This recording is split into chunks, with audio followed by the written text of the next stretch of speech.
Hello everyone. In this video, I'm gonna use the simple call center model that I developed in one of my video earlier, and I'm gonna demonstrate how to include non-stationary person arrival process schedule, and also we are gonna see how we can implement a resource schedule for resources when we are using them as based on their own schedule instead of having them all the time as fixed resources.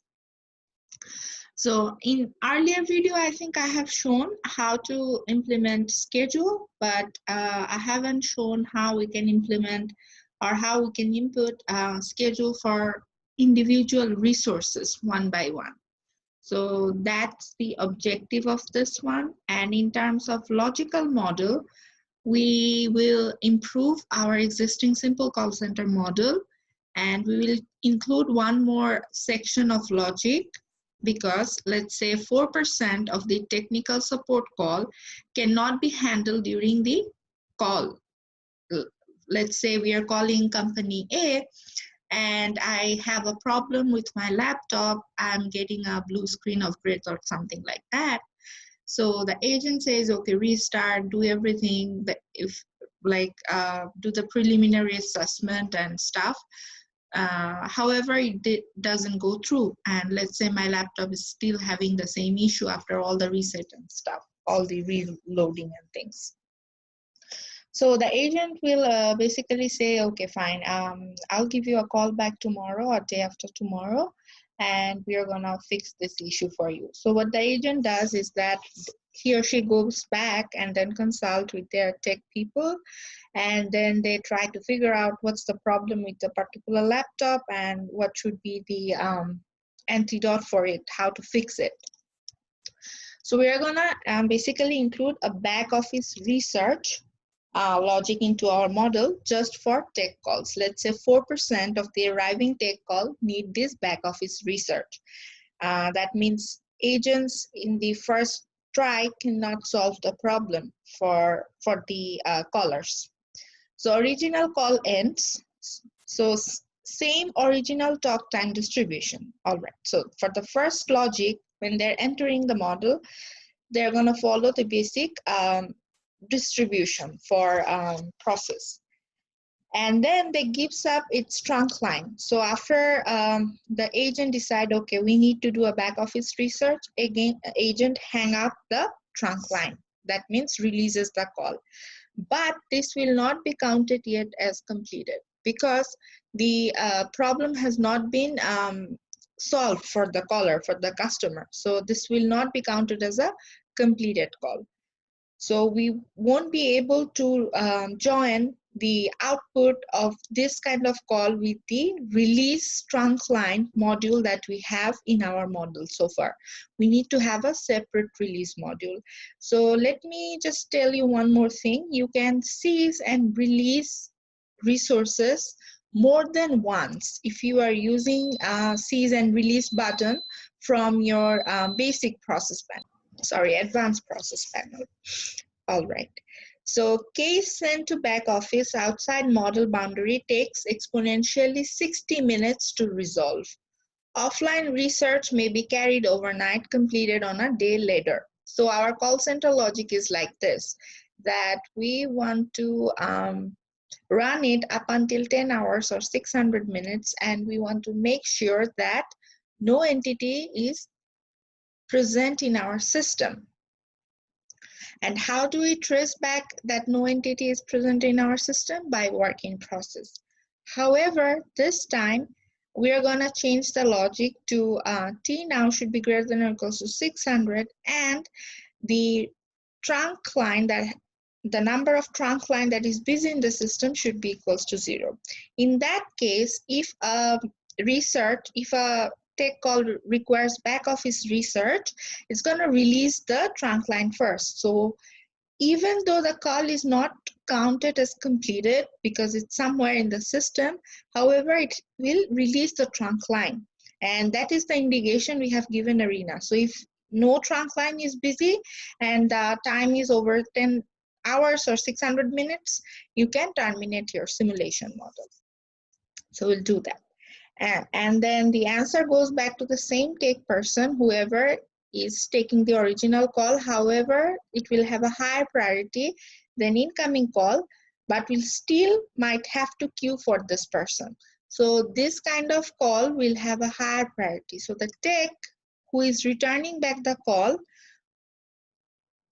will have a higher priority. Let me make this one clear. So we have incoming calls, and then we have one kind of incoming call that requires more research to solve the question for take calls. So what will happen is that after the agent releases a trunk line, there will be a small delay for 60 minutes, and then the take will again be seized for this call, right? And then the seizing will have a higher priority in compared to the incoming calls, the fresh incoming, incoming calls. And then the take will also have a higher priority while seizing the trunk line as resource, because it's not that other people are trying to enter their customer service. It's the take who wants to call back the customer, right? So take will have a higher priority while seizing the trunk line resource. This take person requests a trunk line for outgoing call with a higher priority, but still might have to queue. So they might need to be in the queue up until one of the trunk line gets free and call is now completed. So after that delay, after the take calls back, then the process gets completed. Track number of each product type after research is done. So we're going to track the number of each product type after the research is done. We'll do that using a record module or a assign module. We'll see that. All right, so let's go ahead and try to model this in Arena. So here is my Arena model. I hope this is the exact same model that I built in my earlier video. However, I'm not much sure because I forgot to save that file in a particular folder. However, if you have a little bit different logic than this one, don't worry, it's exactly the same. It might be that I have used a delay from advanced process panel instead of using a process from basic process panel. Rest remains the same.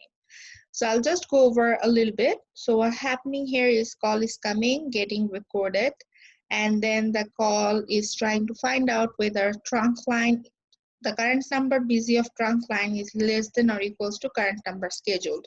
And in total, we have 26 trunk lines. So if 26 of them are busy, then call is going to get dumped. And we are going to record that number of rejected calls before it gets, before the customer hangs up.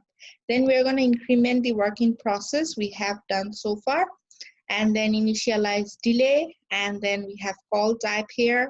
Around 76% are for tech, 16 for sales, and rest for order logic calls. And after they're being getting processed, they are leaving the system.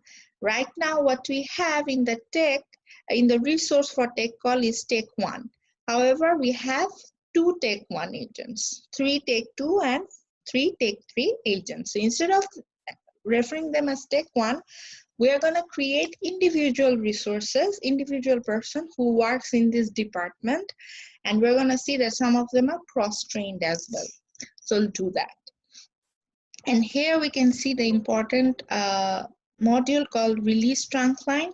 So over here, after the trunk line, after a incoming call finds that one of the trunk line is free, it seizes the trunk line over here, and it has a medium priority.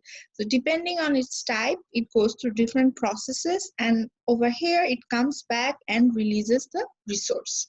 And then our total working process gets decremented. It gets incremented over here. All right. So, and we have a call departure logic. Why we have a call departure logic? We are basically trying to control the maximum call arrival and calls per arrival through this module. So we're at around 10 hours or 600 minutes, the logical entity gets created for each replication, and it comes back and changes the value of the variable. And if you go back to our create module, we can see that entities per arrival is declared through a variable called calls per arrival. and max arrival is controlled by max calls. So at around 600 minutes, Arena will tell, okay, change this to value of calls per arrival and max calls to 0. That means no new entity will be created at this time. However, we can declare the same thing using one more logic. We're gonna, instead of using, so if I go to run setup, instead of using total WIP, we are gonna change it to something else. So I'll go in here, I'll click build expression, and then I can declare the same thing.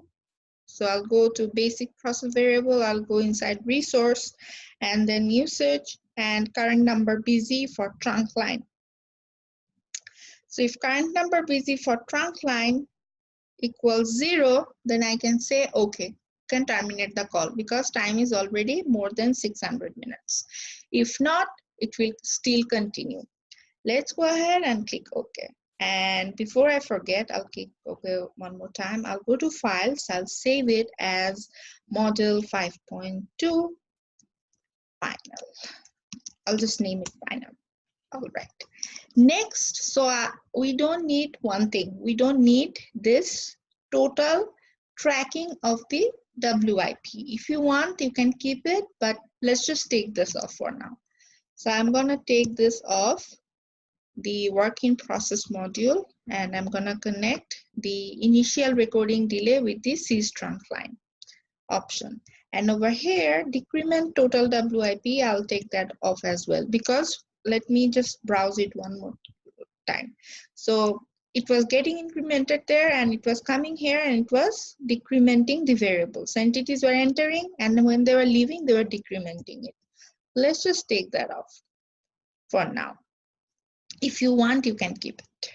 Let's go ahead and add the release trunk line module with the record module. And we are not using call departure logic for now, so I'm gonna take this logic off. Next, I'll go back to my create module and entities per arrival.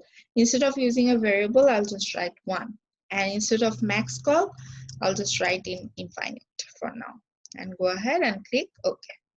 I'll go to basic process panel, I'll go to my variable, and I will delete my calls per arrival and max call and total WIP variables.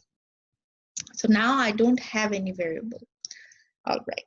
Next, what I'm going to do is that I'm going to go to my resource module.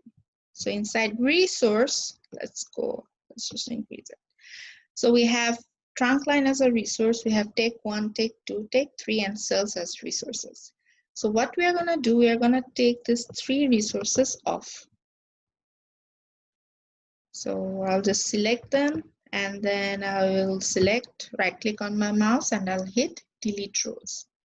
Double click here, and then if we go back to our file, over here, I'll just zoom it in. Oh, sorry about that. So we have in total how many resources for tech? 1, 2, 3, 4, 5, 6, 7, 8, 9, 10, 11. So 11 tech people works in this department. Tech support people, and this is their capability. So Charity is capable of providing support for product line 1.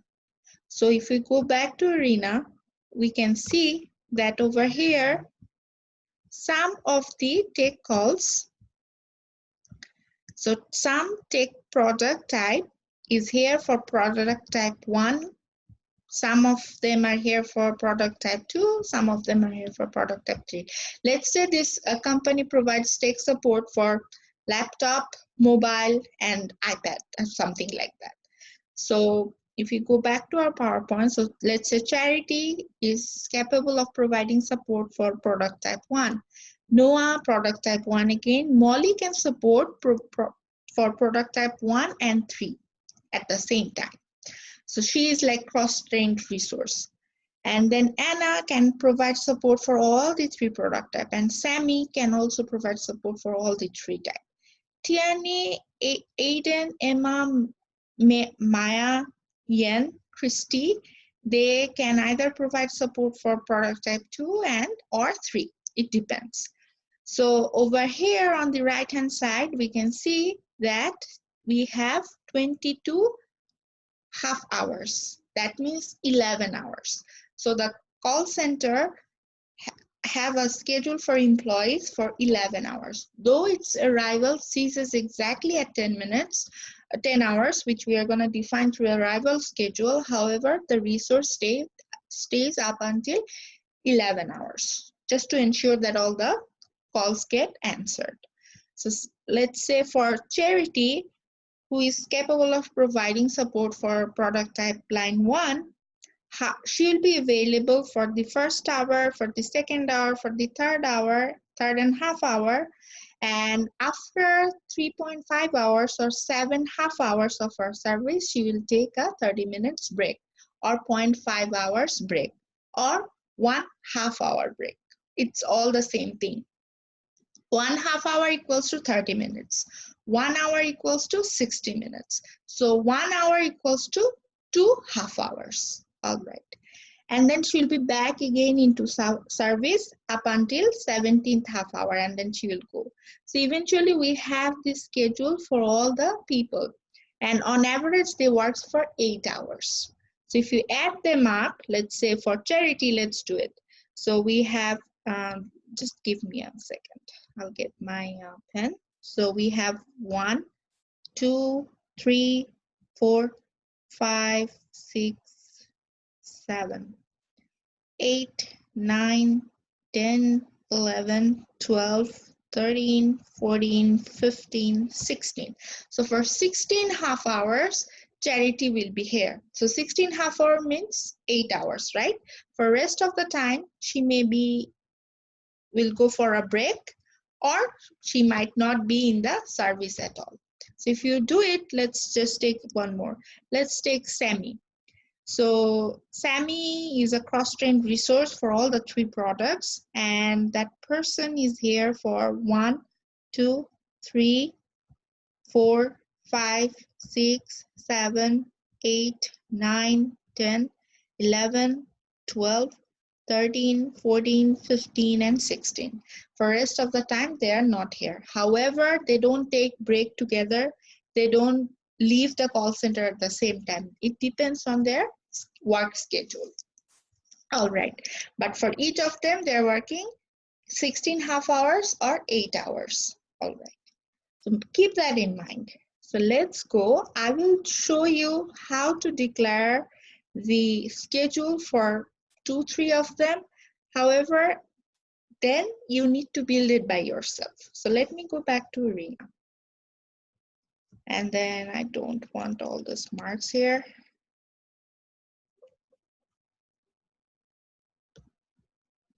All right, I'm here in Arena, and I'll go back to resource data module. And over here, I'm gonna take all my take resources off. So I'll just hit come here, delete rows. Double click here, and then the first resource I'm gonna add would be Charity. Okay, for Charity.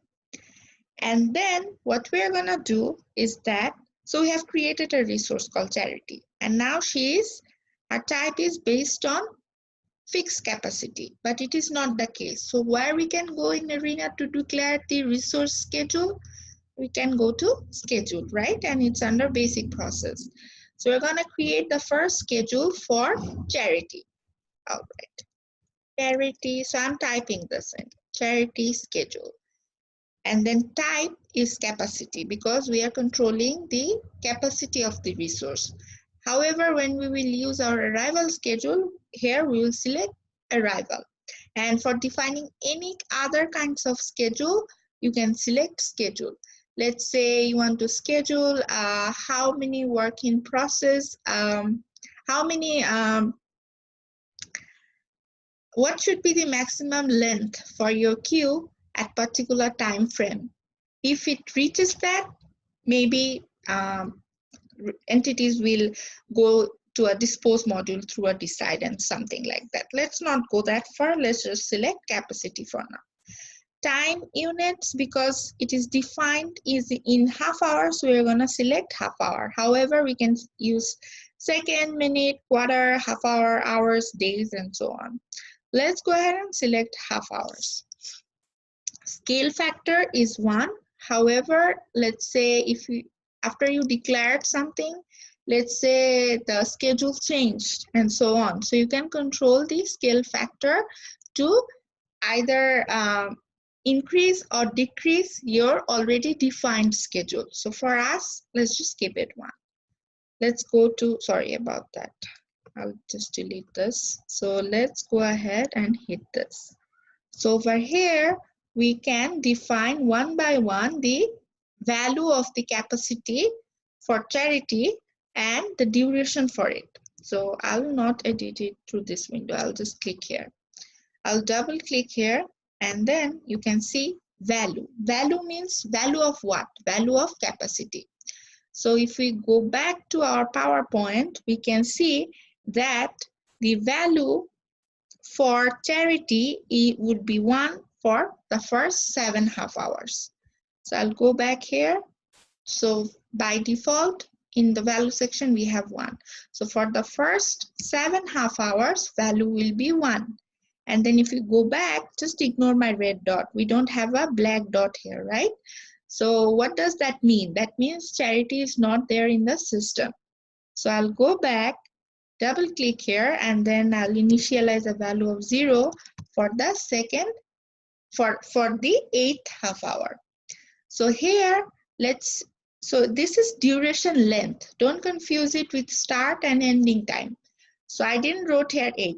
That means just to say that, okay, charity will be there from 0 to 7 hours, and then from 7 to 8 hours, between that 1 hour she won't be there. We are not gonna do that. We are gonna define the length of the duration for which this capacity would be executed in the system. All right, let's double click here and let's go back. So for the next 1 half hour, 2 half hour, 3 half hour, 4 half hour, 5, 6, 7, 8, 9. So for the rest 9 half hours, charity will be there. And then she will be gone for 1, 2, 3, 4, 5. For the last 5 half hours, charity will not be there. If we add all this up, what it should add up to? 22, because our resource is defined for 11 hours or 22 half hours. So 7 plus 1 is 8. 8 plus 19 is 8 plus 19 is 17. 17 plus 5 is 22. All right. So we have 11 of it. So just make sure you are defining them properly. So I'll do it for Noah then. Noah. Time unit would be half hours. And then the schedule would be for Noah as such. Let's go back. So Noah is not there for the first 5 half hours.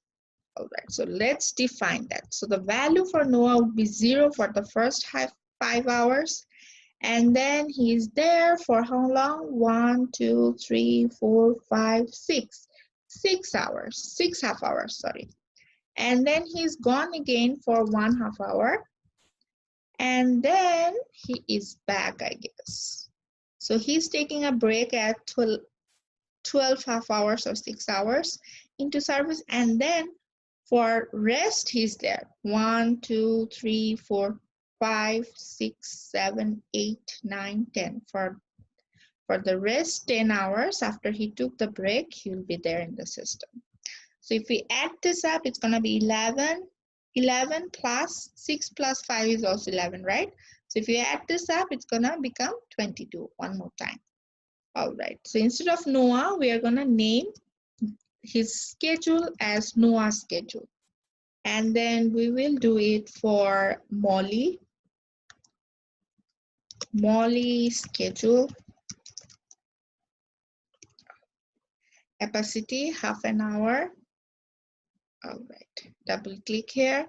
And then for Molly, she's not there for the first 2 half hours. And then she's here for 1, 2, 3, 4, 5, 6 hours, and then she's gone again. So let's just input that first. So for the first 2 hours, half hour, she's not there. And then for the rest 6 half hours, she will be there, right? I think that's it. 1, 2, 3, 4, 5, 6. All right. For during 9 half hour of service, she will not be there, and then she'll be there for the rest 1, 2, 3, 4, 5, 6, 7, 8, 9, 10 half hours, and then she'll be gone for the last 3. So let's go back, and she'll be gone for 1/2 hours, and then she will be there for 10 half hours, and then she'll be gone for, I think, 2 half hours, right? Molly is gone for 3 half hours. All right. So if we add this up, 8, 9, 19 plus 3 is 22. So that's how we are going to build their schedule. So I showed you guys how to build the schedule for 3 of them.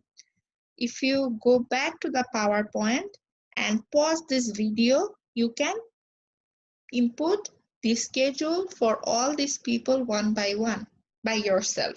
So just pause the video at this time and try to create the schedule for Anna, Sammy, Tierney, Adrian, Emma, Maya, Yan, Christine by yourself. So what I will do, I'll pause my video and I'm going to input the schedule for the rest of the resources in order to shorten the video size.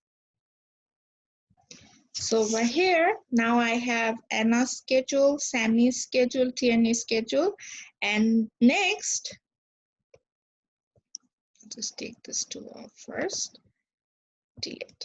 All right. Next, what I'm going to do is that I have created the schedule name. Now I have to go ahead and create the resource name. So I'll go back to resource, and here I just have Charity as my resource, and her capacity is based on fixed resource capacity, but it's not the case.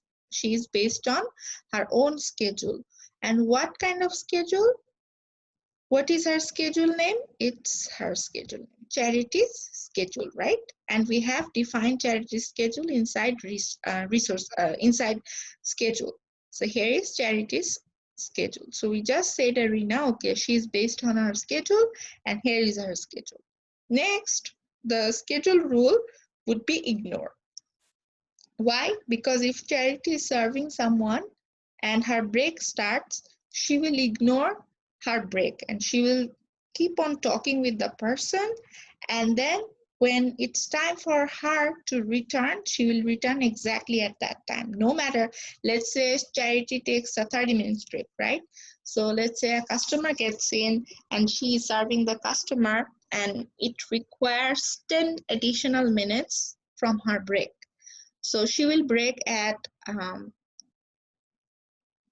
10 minutes past her scheduled break time, and she will be back exactly when she is scheduled to break from her breaks. So I had to pause my video, so I'll just recap a little bit. So here we have referenced Charity as a resource and then used her schedule to define when she is available or not. And in schedule rule, we selected ignore. So there are 3 kinds of schedule rule we can define to Arena.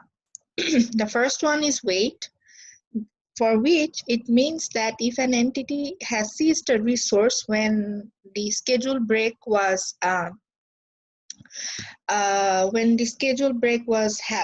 to be happened, so at that time the resource will not go for its scheduled break up until the entity has been served. However, when the entity departs the system, what will happen is that the resource will go for a break. Let's say if the break was 30 minutes, so whenever the break will start, it will last for 30 minutes. If it is ignored, that means the entity will be served by the resource, and then the break duration will differ. Let's say the break was supposed to be at 11:30, and then the entity from 11:30 to 12. So let's say an entity seized a resource, and then it will take around 11:55 to finish processing that entity by the resource. Then the resource will just get a break of 5 minutes. How? Because entity will be finished getting processed at around 11:55 p.m. AM or PM, whatever, at that time, and the break was scheduled and the resource was scheduled to be back by 12. So the break duration got reduced. So that's the difference between ignore and wait. And preempt means they don't care. Whenever they have the scheduled break, they will go for the break and come back whenever the break was scheduled to be ended. So in this case, we will select ignore. That means the break duration that they're getting will be reduced. However, the entities, if someone is inside the resource at the time of scheduled break, will get processed. All right. So for charity, we have this. And next, we have to do the same thing for the rest 10 resources. So I'll pause the video and grab all those 10 resources and put it here. So here was my first resource, take resource called charity, and I referenced her schedule and the rule. And similarly, I created 10 more resources. Where did I got the data from? From this table. All right. And all of their schedule rule is of ignore type. All right.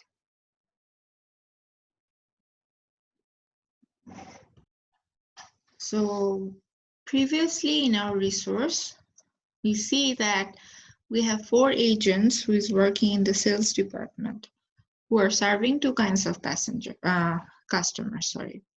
The customer who are in the call center to get support for sales, and also some of the few order status caller who wants to talk about their order with an agent. So these 2 groups of people were being served by the sales personals, and we had 4 of them in this model so far.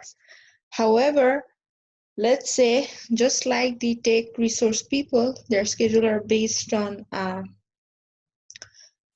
their workload and stuff. So similarly, let's say our sales is also based on schedule. So I have taken this example for simulation with Arena textbook, chapter 5, model 5.2. However, I couldn't find the sales schedule inside the book. So, but I had some pre-made model from where I have collected the sales schedule from. So this is sales schedule. Let's go ahead and browse and see what we have inside. So what we can see is that for the first 2.5 hours or 1 hour, we have only 1 sales support staff. For the second 2.5 hours, we have 3. For the third, for the next 1.5 hour or 3.5 hours, we have 4. At max, there were 6. All right. So if we add this all thing up, I think it will add up to 22. So 2 plus 2 is 4. 4 plus 3 is 7, 8, 9, 10, 11, 12, 13, 14, 15, 16, 17, 18, 19, 20, 21, 22. So this is the sales schedule that they have in this call center now.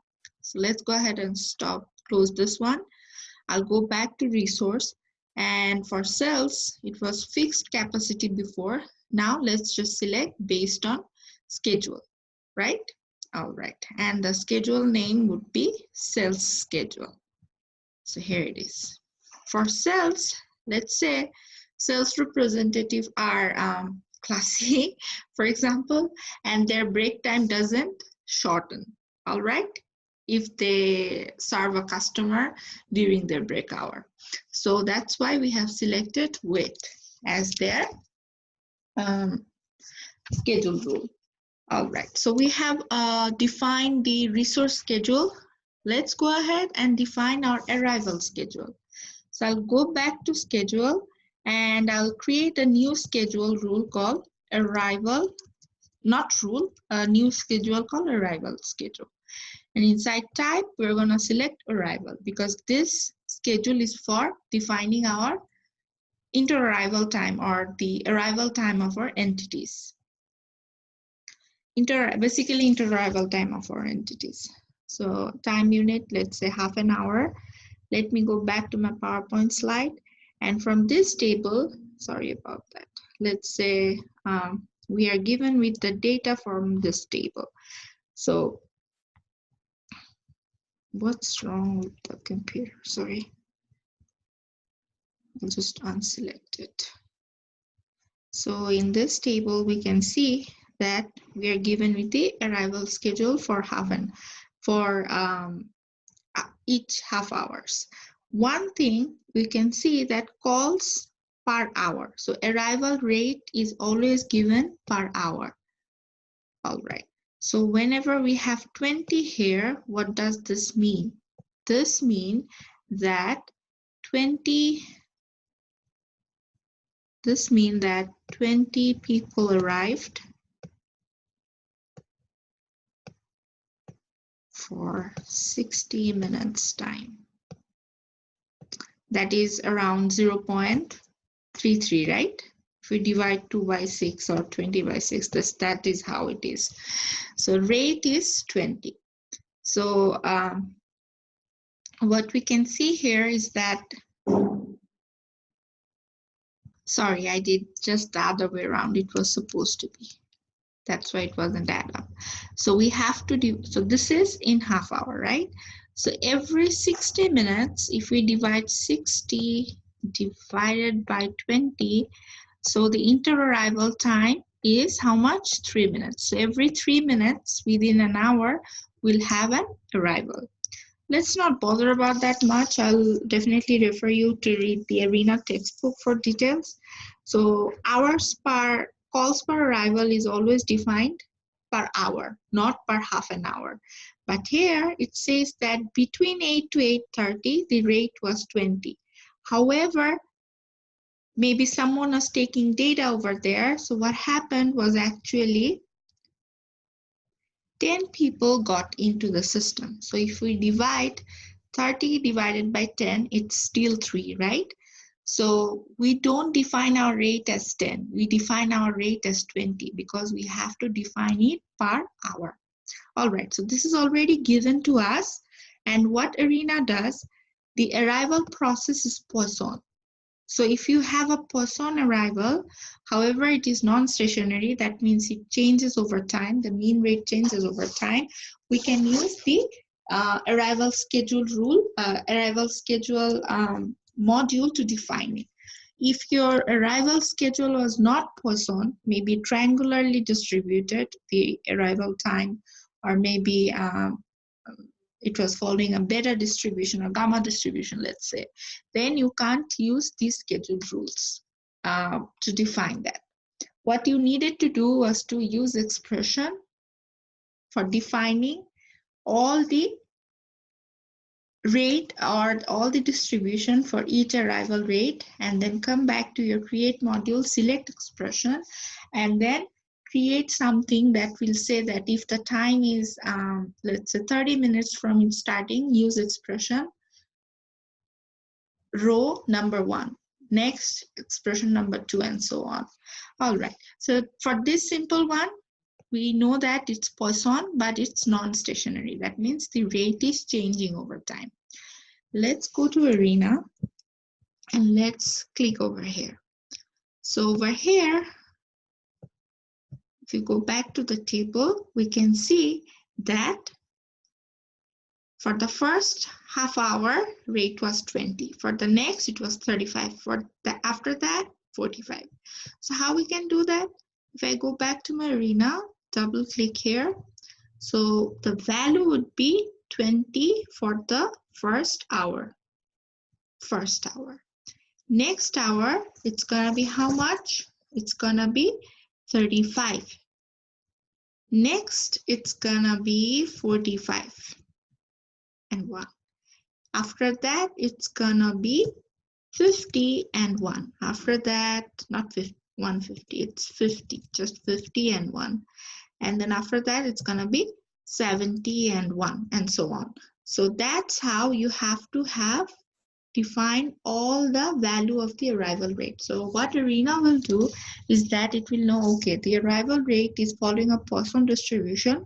However, the mean or the rate is changing after each half an hour. Okay, and it knows that this is defined in terms of per hour. So it will do its internal calculation to give us the value. All right. So likewise, so I did up to this. So likewise, using this table, I filled all my schedule up until 6 p.m. from 8 a.m. till 6 p.m.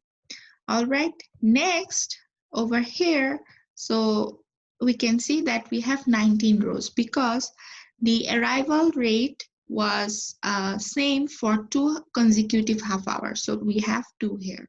All right. Between, let me just tell you, between 10:30 to 11, the rate was 75. Between 11 to 11:30, the rate was 75. That's why instead of writing it 75:1, 75:1, instead of that, as it is saying, we just wrote duration is 2. That means 2 half an hour or 1 hour. At the end, we wrote that the arrival rate will be 0 for infinite number of time, for infinite duration, because we are controlling the total run of simulation based on 2 objectives. One, the time should be greater than or equals to 600 minutes, and there should be no entity or no calls that are being processed inside our model at the time of cutoff. So exactly if you add all this number up, it will add up to 10. So 10 hour or 20 half hour.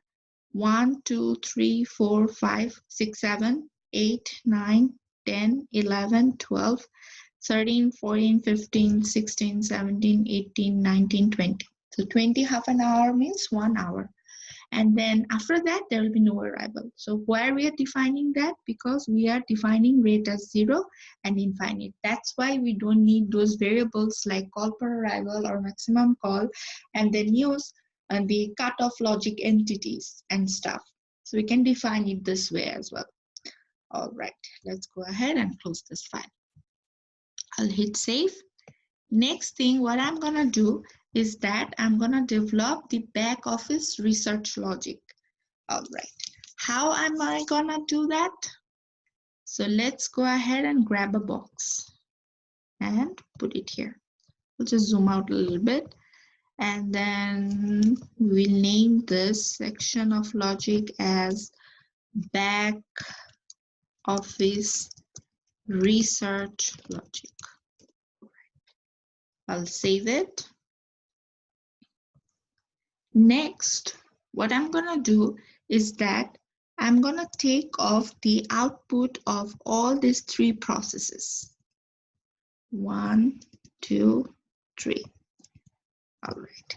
Next, I'm gonna take the input as well. 2 and 3. Okay. Next, I will get an assigned module. Actually, I'll get 3 assigned modules, 1 by 1. So I'll put this process here, here. I'll just make some space. Okay. And then this one on this side. Okay. So I'm inside my tech logic section. I'm gonna add the output of the decide module, which decide for which kind of product support the callers have arrived in this tech section. Okay. And then, sorry, I'll edit this assign first. We'll name it assign tech call 1 attribute. Okay.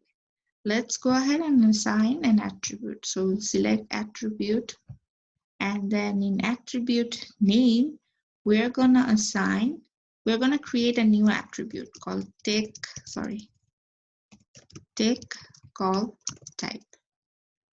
All right, and then we'll initialize the value to 1. That means from here onward, whichever caller came by for tech support for product type 1 will get an assignment of value 1 for their attribute called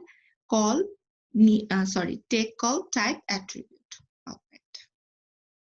Next, what we are gonna do is that we will copy this and paste it here and here. Okay. and then just add this section up and add the output here, and then input of this false side of the decide with the input of. Okay, let's go ahead and edit the second one. So who will enter here? Take call type 2 callers will enter here, and they will get an assignment value of 2 for take call type.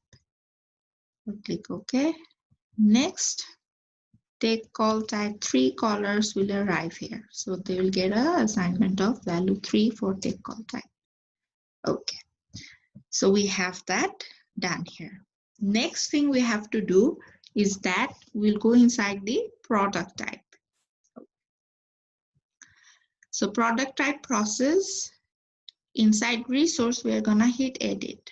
And then for type, we're gonna select set. What should be our set name? All right, so I haven't defined one thing yet. I'll just hit OK. I'll hit OK. And then I'll go inside my basic process. And then I'm gonna click set. So here we are gonna develop 3 sets, where we are gonna reference the appropriate tech who is capable of taking care of those product calls. Based on what? We have a table here, right? Like Charity can help product line 1. Noah can help product line 1. Tierney can help product line 2. Some of them are cross-resourced, so cross-trained. So we have to define the resource set who can take care of individual callers calling for different tech support for based on product type. So the first set name will be product 1, and we are grouping resources together, and over here we will hit double click on the member sign, and the first member for this team is gonna be who? It's gonna be Charity, right? And we have created all our resources. So I'll get Charity. Next, we will get Noah. And then after that, I think it's gonna be Molly, Anna, and Sammy. All right. Molly,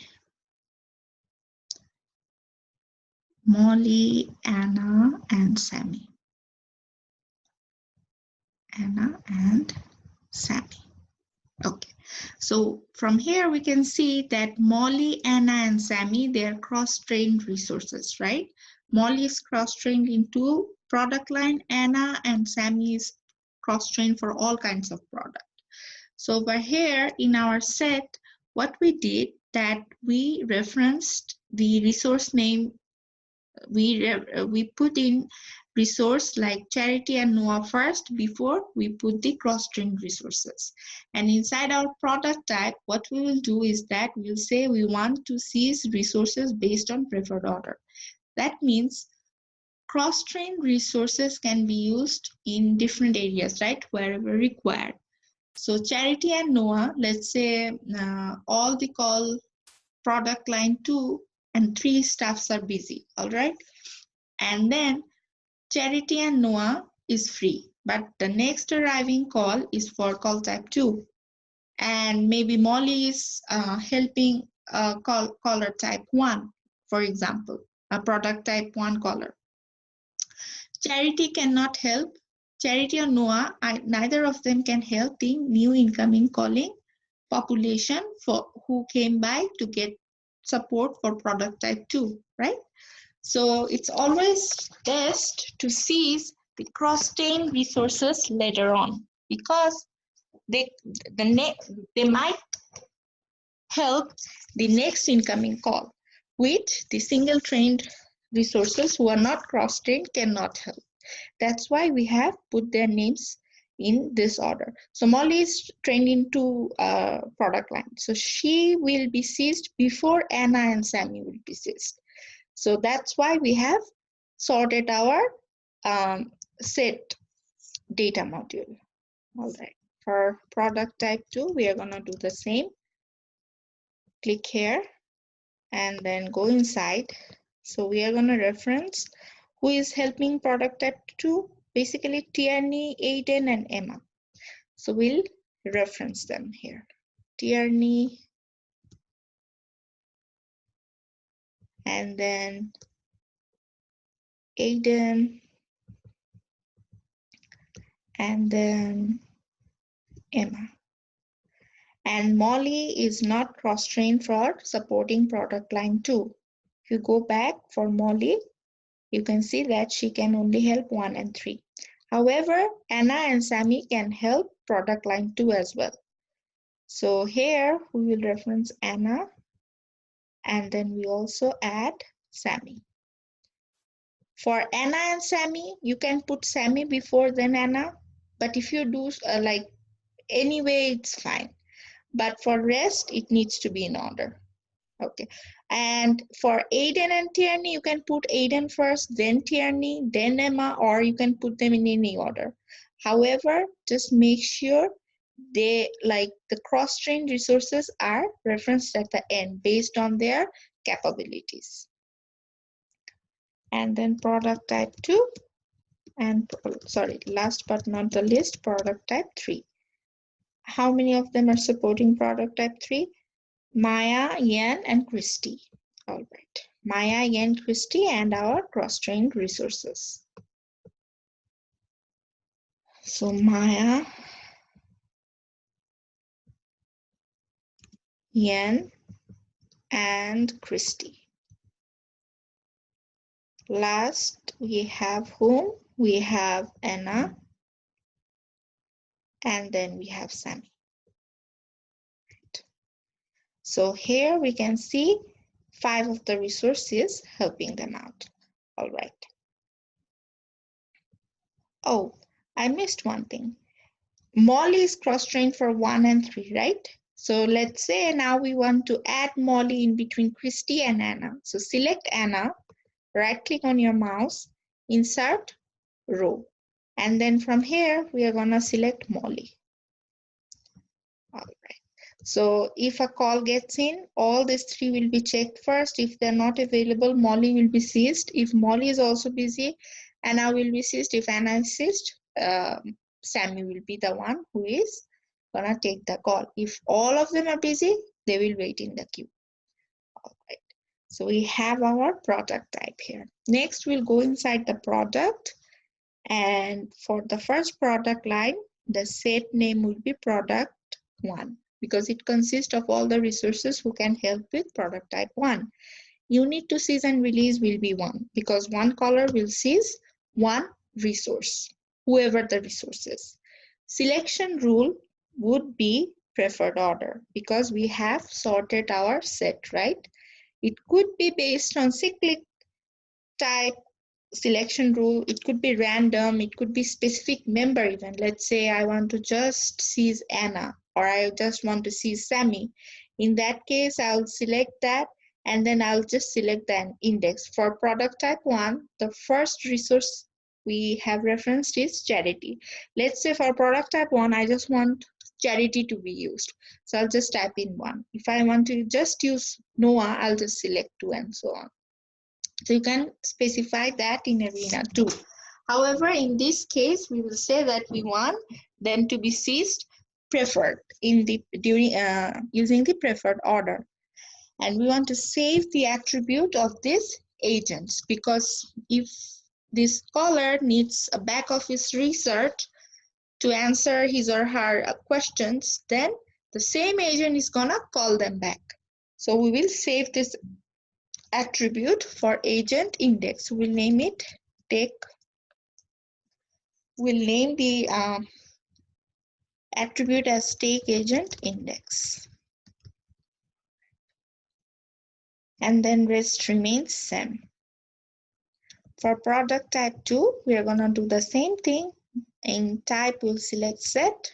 The set name will be product type 2. Selection rule would be preferred order, and attribute, we will just select take agent index. So we'll know if charity attended a caller first time, let's say, and that caller needs a back office research to be answered, then charity is the one who is gonna call him or her back. So whenever we are gonna seize the take agent one more time, at that time for this particular call, charity will be seized, not any other resources in product type 1, in set product 1. All right, let's go ahead and click OK. Let's come back. For this, we are going to do the same with set, and the set name will be product type 3. Order would be preferred order. We'll save the attribute as take agent index. All right, I'll just double check this. Okay, everything is fine for now.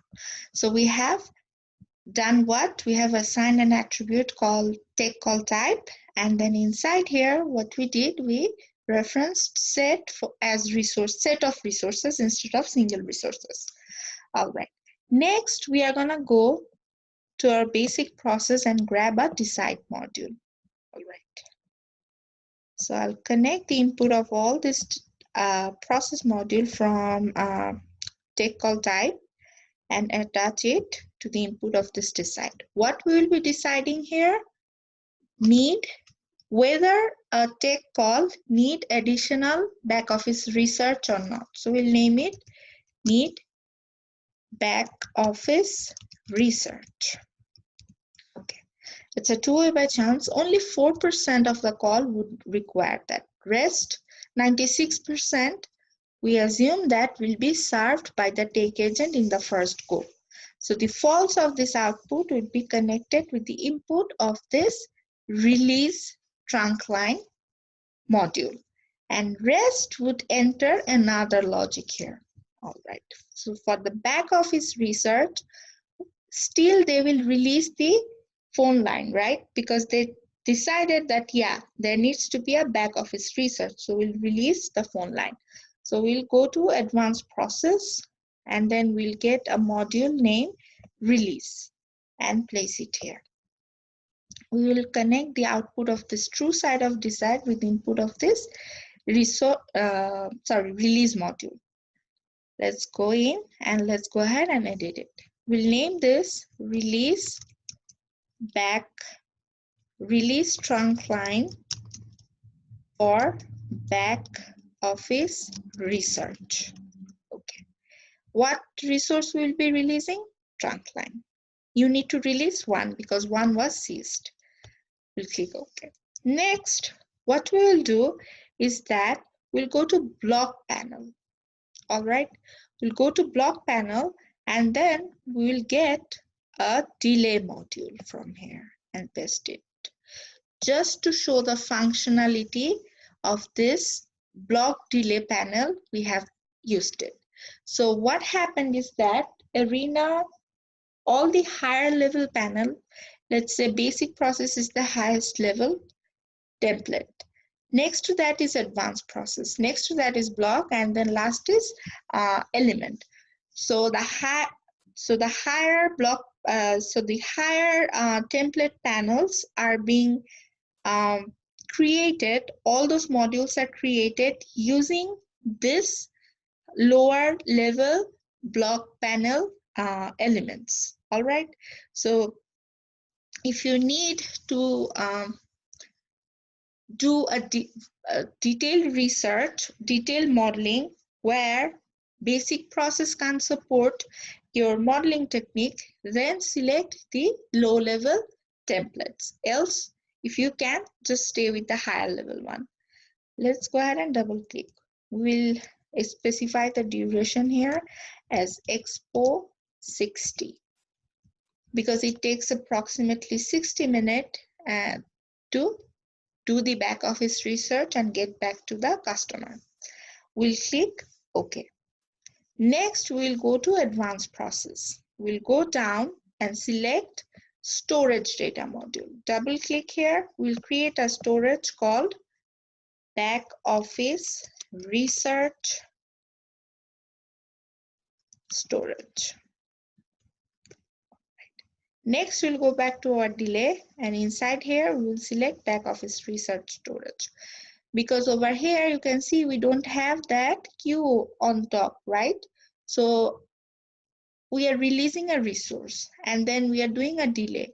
So if you build your animation at that time, your entities will be like lost from your animation. It won't be visible up until it enters another module.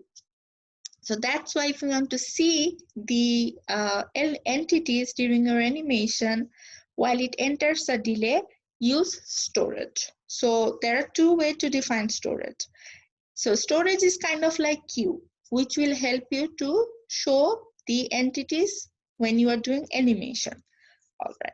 In storage, so you can go to advanced process, create a storage, and then you can use a delay module from block panel and then come back and reference your delay ID, storage ID inside the delay block, or you can use store and unstore module. Let's say I'll just take this off for now, and then just take this off for now, and then connect the input, connect whatever your model with the input of the store. Next, connect the output of store with the delay module for which you want to animate, and then output of the delay with input of the unstore. Let's go inside store module. So here you can see that instead of we have referenced a storage name called back office research, right? So you can just type in your storage name here, and the type is storage that we are storing here. And next, you can go back to unstore, and then you can just name it unstore whatever delay you have stored before using storage. So that's the two way of defining it. So let's just keep it simple. Let's just use storage data module to define a storage. Come back here and just reference that inside delay. It does the same thing. All right, let's go ahead and hit save. After that, what we are going to do is that, so after this delay, what will happen? After this delay is done, then who will be seized first? Tech people, right? All right. So next, we are gonna go to basic process, and then we are gonna go to variable, and we are gonna create a variable called total. Sorry, not total. Let's just name it take return WIP, and then we are gonna initialize it to 3 rows. And in the initial value, we can see a 3x1 matrix has been created. So over here, we'll get a assign module, place it after delay, and then connect the output of the delay with input of this assign module. Double click on assign. We'll name it increment take return WIP. So in the assignment, we'll click add and come here. So in type, we are gonna select that a 1D variable needs to be incremented. The name of this variable is take return 1. In the row, we'll go inside build expression, and then we'll go inside attribute, get the value of attribute called my take type. How many values we have assigned to my take type? How many kinds? 3. Take call type 1, take call type 2, take call type 3, depending on the product type, right? All right, and where did we did that inside? So what did we do? I can't go back in that direction, but you can close all your system and go back and see using the assign module just before product type 1 process, 2 process, and 3 process. All right, new value would be select take return. Just select the name of the variable, and then we are going to select the row so that Arena knows which row it should increment the value to. So if the return call is for product type 1, then the matrix of take return type 1 WIP, which is a variable, 3 times 1 matrix with 3 row times 1 column matrix, it's going to increment the first row. If it's the return call is for the second row, it's going to increment for the second row, and so on. So just add 1 because our entities per arrival is 1. All right, let's go ahead and click OK. So we have incremented the call. Next, we'll go to advanced process panel. We'll go inside expression. So here we have defined an expression called take time. Now we are gonna create an expression called returned take time. So how long does it take for the agents to return the back office research call? So it's also triangularly distributed, I think. Yeah, it's triangularly distributed with a value of 2, 4, and 9 minutes. We'll cross it. Next, what we are gonna do is that after this assign, we are gonna get one more decide module. Okay. So let's go to basic process panel. Let's go to decide. We'll paste decide here. What will be deciding here? It will be decided that the incoming call is for what kind of product. So I'll just take this decide and put it here on this side. Double click here and we will name it decide, let's say product type. And here we will select N-way by condition. So we'll go ahead and add, and then we'll say attribute. So if the entity, sorry, let's go here. So if take call type 1 entity is equal to 1, then that entity will flow from this end. The next one would be if the attribute called again take call type equals 2, then the entity will go out of this end. And last but not least, we know that there are only 3 values that we have assigned for take call type 1, right? Take call types 1, 2, and 3. So 1 will go out of one end, 2 will go out of another, and rest, which is entity that has an attribute value of 3 for take call type attribute will go out of this false end. Go ahead and click OK. All right. Next, what we are going to do is that we will go inside advanced process panel and get a seize module. Put it here. Okay. There should be no connection. We'll name this as seize take. Sorry, just give me a moment. Seize take agent type 1. Okay. And then the priority would be high. And then we'll click add. And there we will select set name product type 1, selection rule, specific member, and then we'll select take agent. All right, just pause for a minute.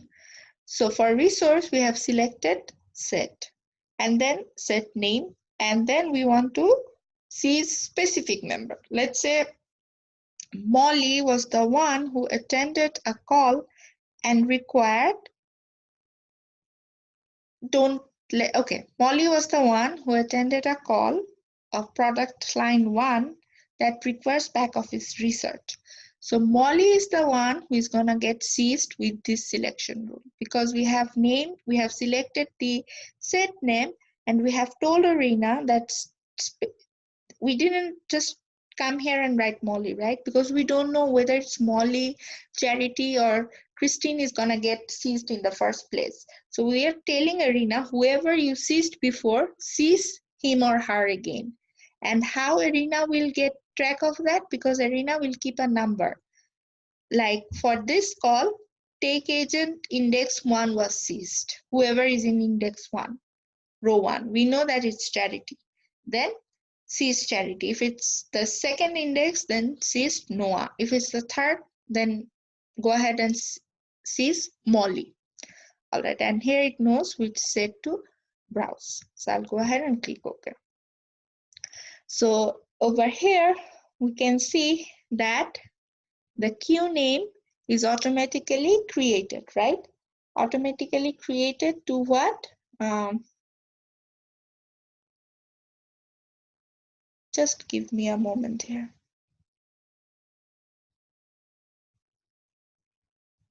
Okay.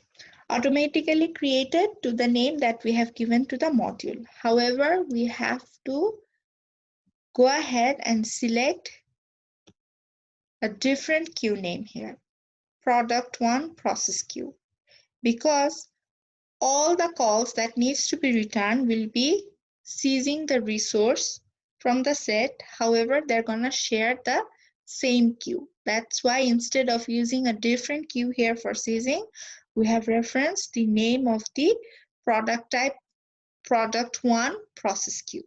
I'll go ahead and click OK. Next, I'm gonna connect the output of this decide with input of the seize. And after that, what we're gonna do is that, so from here we can see the agent is seized. Next, we're gonna go to basic process panel, get a process module. So after the agent has been seized to return this call, next we have to seize, sorry, what happened just? We have to seize another resource and then do a processing and release it. What resource we need to do? We have to seize trunk line. So we'll name this as returned call type 1. And action would be seize delay release. Go ahead and click add. Which resource we are seizing? Trunk line. Because they need the phone to return the call, right? And in delay type, we are going to select expression. Unit should be in hours. Sorry. Unit should be in minutes. It is a value-added service inside expression. We'll go to build expression. And we have created an expression called return take time. So we'll just use that. And rest remains same. However, in priority, we will select to high. So far, we have used attribute like my priority or my per type to decide on how the queue will be sorted.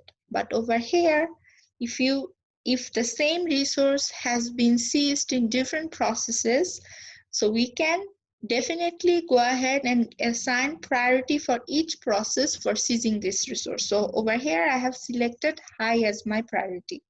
I'll go ahead and click OK, and I'll take you back to this seize trunk line resource. So we are seizing trunk line here. It has a priority of medium. So if a return call is waiting in the queue and the incoming call came by to seize a trunk line, then the return call is going to get a high priority because the incoming call has a priority of medium for seizing a trunk line resource. And here we are definitely seizing a trunk line, right? But with the high priority. So you can use that logic as well to define arena, to make it known to arena. All right, so seize resource, then seize a trunk line, then do the process. After that, what we have to do, we have to release the agent who has been seized here.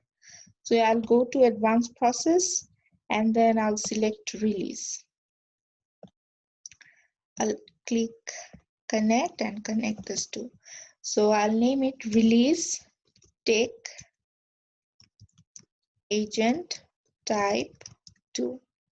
I'll go ahead and click add. And then I'm releasing a resource which is referenced inside a set, and set is for product type 1. And release rule, it should be first seize member, last seize member is going to be a specific member because we are telling arena seize a particular resource who has taken care of a call in the first stage for which back office research was required. And then we are defining it through an index, or through an index that is being recorded as an attribute first. So I'll go ahead and click OK. One more time, OK. So I'm going to do the same thing for product type 2 and 3. So you can pause the video and do it by yourself just to clear the idea. All right. So what I will do for a shortcut, I'll just copy all these 3 blocks here, all the 3 modules, and then I'll go ahead and edit it after pasting. Okay. Next, I'm gonna add them one by one here. connect this with this, and then this with this, and then this with this, then this with this, this with this. Okay. I'll edit the second C's module. So this is gonna be C's take type agent 2. And then over here in the queue, we are gonna select product to process queue. And return take call type, everything remains same, but we'll just rename the process module. And here we will say release take agent type 2. And here the set name would be product type 2. Just give me a moment. I think I messed up one thing. So the first release block will be named release take agent type 1. And the C's we have here, we have to reference the right set. So I'll just reference product type 2 set. Rest remains same. Okay. So now I'm going to release this, but here the set name will be again product type 2 because that's where we have seized our resource. What's happening? Release take call type 1, take call type 2. Okay. I'll just hit OK for now. And over here, I'll go to this C's module and then I'll come back and hit 3 here. And the queue name would be process 3. I'm gonna edit and select the set name as product type 3, product 3. And here I'll rename this block as return call type 3. This one as release take agent type 3. And inside we are going to select product type 3. And then I'll go back to this release and make sure there is no space between the name, type, and value 2. So this is the same thing. So what we did, release the take agent, which take agent that has been seized before. And then the trunk line got seized and then a processing was done for returning the back office research call and then it was released. All right. And next we released someone. We released the agent, whoever was returning the back office call for a particular customer. And then we have a implemented take return WIP here. So once the calls are done, we are going to decrement it. I'll just hit this, here, this, and this one with this. Double click on this block and I'm going to name this assign as decrement take call. And then instead of +1, I'm going to put -1. All right. Next, what we are going to do is going to connect the output of this assign with input of this record module here. So I'm not going to add that over here, release trunk line, because trunk line will be already released after the completion of this return take call type 1, 2, or 3 process. All right. So I'll just get that value from there and paste it inside record total completed call. So once the back office research has been done, then we accept that call as completed, else it will not be treated as a completed call. All right, I'll go ahead and hit save. And then one thing I'm going to do is that I'm going to come back to this assign module. Double click here. So we have assigned an attribute called take call type, and we have assigned a value of 1. So I'll go to end, I'll click add, and then I'll go to type. I'm going to select attribute. And then I'm going to select an inbuilt attribute called entity type. So inside Arena, there are a couple of attributes that are by default created, like entity type, entity station, entity sequence. So if we select entity type, and then in the new value, let's say we will name it call type 1. Or let's say take call 1. So if we have it here, then in our category overview report, we are going to get some statistics such as number in, number out, value at a time, total time of entities in the system by itself. We don't need a record module to get that, but make sure this assignment is done in the beginning of the process in order to use those total time and other time in the system. So let's just reference it for all these three types of call. We'll see why we need this. Go ahead and click add. We'll select attribute, and then attribute name is entity type, and then call take call 2. So what did I name it? Take call 1, take call 2, and then we'll do one more attribute assignment. Sorry, not attribute assignment. The name of this is entity type, and the value would be take call 3. Okay, I'll go ahead and click OK. I'll go ahead and hit save. Just a moment. So I tried to run my model, to be honest. However, there was an error generated. The error was that over here, I have defined the value of an attribute called entity.type as a syntax. Arena doesn't allow that. It needs to have a number for an attribute assignment. So it wasn't allowing me to do it. So what I'm going to do in type, I'm going to select straight away and select entity type. And here I can use syntax or string to define my entity type. So I'll select entity type and I'll name it take call 3 and click OK. I'll go back here, I'll do the same. So inside type, I'll select entity type so that I can use a string to define my entity type. Take call 2, and then I'll come back here and it will be for entity type. And see over here, we don't have a dot. So this assignment could be done for a string, but if we used an attribute called entity.type, then we have to reference a number for it. We can't reference a string for it. At least whatever time I have tried to do it, I got an error. Sorry about that for making it a little bit messy. So take call 1. All right.